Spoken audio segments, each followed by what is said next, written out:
ჟღაპს იღებ და სადღაც თმის დაბანასა და იმ 11 წუთიან უძრავ დგომას შორის უკვე გაივლე კამათის რეპეტიცია ადამიანთან, რომელსაც ჯერ არც კი გაუცნობიერებია რომ გაწყენინა.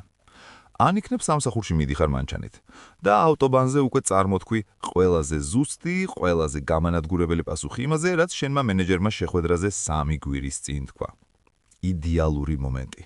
წარმოსახვით ოთახში ყველა ჩუმად აღფრთოვანებულია და მერე მანქანის სიგნალი გაბრუნებს რეალობაში და ხვდები რომ გარეზოლში 47-ით მიდიხარ. იმ გამომეტყველებით თითქოს ციცოცხლის მიღწევების ჯილდოს იღებ. თუ ამ ყველაფერმა ოდნავ მაინც გაიძულა ირგვლივ დაცაბულად მიმოიხედო, შესანიშნავია. იმიტომ რომ არსებობს რაღაც, რაც კონკრეტული ტიპის გონებაში ხდება და ამაზე თითქმის არავინ საუბრობს ზუსტად. ეს არ არის უბრალოდ ყველა ხომ ოცნებრობს ტიპის ამბავი. ეს არის მდგომარეობა, რომელიც ნელა-ნელა ჩვევას აღარ სკავს და უფრო იმ სივრცეს ემსგავსება, სადაც რეალურად ცხოვრობ. და მიზეზი, რატომაც ამაზე სწორად არ საუბრობენ, ის არის, რომ ადამიანები, ვინც ამას განიცდიან, ხშირად ყველაზე ბოლოს ფიქრობენ, რომ რაღაც არასწორია. იმიტომ რომ შიგნიდან ეს უფრო შვებას გავს, ვიდრე პრობლემას. რა ხდება რეალურად ნევროლოგიურ დონეზე, როცა ამას აკეთებ? შენს ტვინში არსებობს სისტემა, ეგრეთ წოდებული ნაგულისხმევი რეჟიმის ქსელი, რომელიც აქტიურდება მაშინ, როცა გარე სამყაროზე აღარ ხარ კონცენტრირებული. როგორც კი წყვეთ ყურადღებას იმაზე, რაც შენ წინ ხდება, ეს ქსელი ინთება და იწყებს შენი შიდა სამყაროს შექმნას. მოგონებებს, შიშებს, ფანტაზიებს, რეპეტიციულ საუბრებს, წარმოსახვით მოსავალს. ის აკეთებს ზუსტად იმას, რისთვისაც არის შექმნილი. მაგრამ ზოგიერთ ადამიანში ეს სისტემა მხოლოდ დროებით კი არ აქტიურდება, ის ხდება მთავარი რეჟიმი. ტვინი იწყებს შიდა სამყაროს უფრო სასიამოვნოდ აღქმევს, ვიდრე რეალურს. და ეს უკვე მნიშვნელოვანი გადახვევა ამ ორმიდან. იმიტომ რომ ამის შემდეგ რეალური სამყარო თითქოს გათხელებას იწყებს. ხდება ბრტყელი, უფერული, თითქოს სიგრმეაღლია. კლინიკურმა ფსიქოლოგმა, ხაიფას უნივერსიტეტის პროფესორმა ელის სომერმა პირველად აღწერა ეს ფენომენი და მას უწოდა მალადაპტაციური ფანტაზირება. ეს ტერმინი სრულად ვერ გადმოსცემს შინაგან განცდას, მაგრამ ამ ეტაპზე ყველაზე ზუსტი განმარტებად რჩება. რა ადადგინა მან, რომ ეს უბრალოდ ყურადღების გაფანტვა არ არის. ადამიანები საათებს ატარებდნენ, ზოგჯერ მთელი დღის უმეტეს ნაწილსაც კი საკუთარ გონებით შექმნილ ისტორიებში, დეტალურად დაგებულ სამყაროებში, განმეორებად პერსონაჟებთან სიუჟეტებით, რომლებიც თვეების და წლების მანძილზე ვითარდებოდა. და თითქმის ყველას ერთი რამ აერთიანებდა. ფანტაზიური სამყარო მათ აძლევდა იმას, რაც რეალობაში აკლავდათ. ეს არ არის გაქცევა პასუხისგებლობისაგან, იმ ზედაპირულ გაგებით, როგორც ხშირად ამბობენ.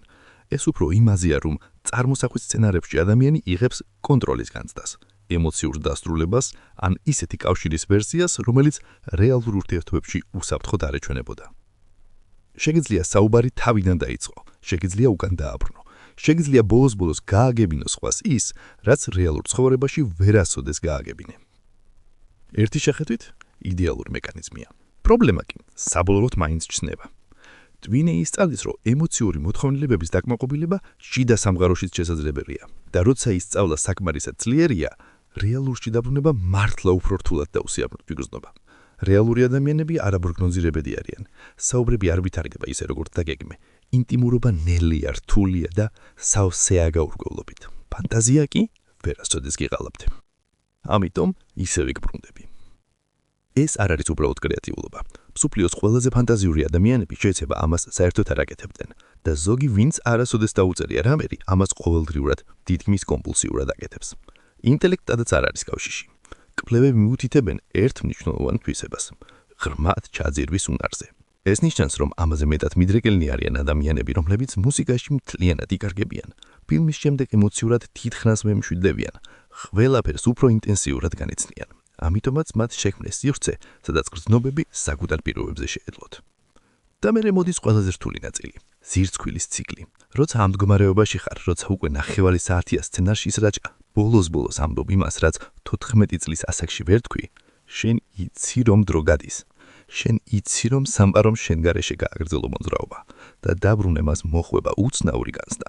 რთულად ასახსნელი, მაგრამ ძალიან აცნობი.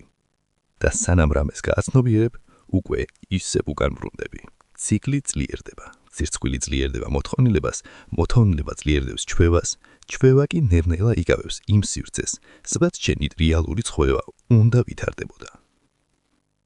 მაგრამ ეს არ ნიშნავს, რომ შენი რაღაც დაზიანებულია. პირიქით, ეს ადამიანები ხშირად არიან ისინი, ვინცაც ოდესღაც გასაწვლილი ჭირდებოდათ, რაც რეალობამ არ მისცა. მაშინ გარემო არ იყო უსაფრთხო, მარტოობა მუდმივ იყო. შეიძლება უბრალოდ ზედმეტად მგრძნობიელი იყავი იმ სამყაროში, სადაც აღმოჩნდი. და ეს იყო ყველაზე კრეატიული და ნაკლებად დაზიანებელი გვარი, რომლითაც ჯენსმა ნერვულმა სისტემამ თავი დაიცვა. ამიტომ ფანტაზია პრობლემა არ იყო. ის იყო გამოსავალი. თითქვა კი მხოლოდ ერთია. დღესაც გიმსახურება ეს, თუ უკვე რაღაცას კარგავინებს. ახლა მინდა რომ ცოტა შეჩერდი და დაფიქრდი. ბევრი ადამიანი აქნა პირდაპირ გამოსწორებაზე გადადის. თითქოს მიზანი უნდა იყოს, რომ ეს შიდა სამყარო საერთოდ გაქრას. მაგრამ ყველევები ამას არ ამტკიცებენ. და სიმართლე რომ გითხრათ, ფსიქოლოგიურადაც ეს არ არის ლოგიკური. მიზანი არ არის, რომ აღარსოდეს გაქრეს საკუთარ თავში. მიზანია გაიგო, რას გაძლევს გაქრობა და ნელ-ნელა ალბათ ცოტა უხერხეცადაც ამავის რაღაცა ნაწილი რეალობაში შექმნა. რაც გაძლევს ფანტაზიური კავშირი, რაც რეალურად არ ვეთქელთ. რაც გაძლევს ფანტაზიური დასრულება, რასაც რეალურ ცხოვრებაში ვერ ბეტავ. რის რეპეტიცია აკეთებ, რაც ცხოვრებაში ჯერ არ გიცდია. ის ფაქტი, რომ შეგიძლიათ საკუთარ გონებაში შექმნა მთელი სამგაროები, ემოციური სიღრმით, ციცოცხლით პერსონაჟებით, ლოგიკური გამიტარებით, ეს უნარია. ძალიან ძლიერი უნარი. ასეთი ადამიანები ხშირად ატარებენ უზარმაზარ შინაკარში მდიდარს, რომელიც უბოლოდ ჯერ არ იპოვა სხვის პირობებას სწორი ადამიანი ან უსაფრთხო მომენტი რეალურ ცხოვრებაში. ტრაგედია არ არის ის, რომ ასე ღრმად იწარმოიდინე. ტრაგედია ის არის, რომ ერთმაც გადაწყვიტი სიღრმე უსაფრთხოა მხოლოდ მაშინ, როცა არ ჩანს. თუ ამ ვიდეოს ბოლომდე უყურეთ და გრძნობით 7 დამდგენელი კავშირი, არა უბრალოდ საინტერესოა ტიპის, არამედ ის, როცა სუნთქვა უნდა შეეხსენო საკუთარ თავს, მინდა იცოდე, შენში არაფერი გამოსწორებელია. შენ უბრალოდ ადაპტირდი. შვიდად, პირადად, ისე რომ არავინ შეგაჩნიათ და არავინ დაგიბასტანე.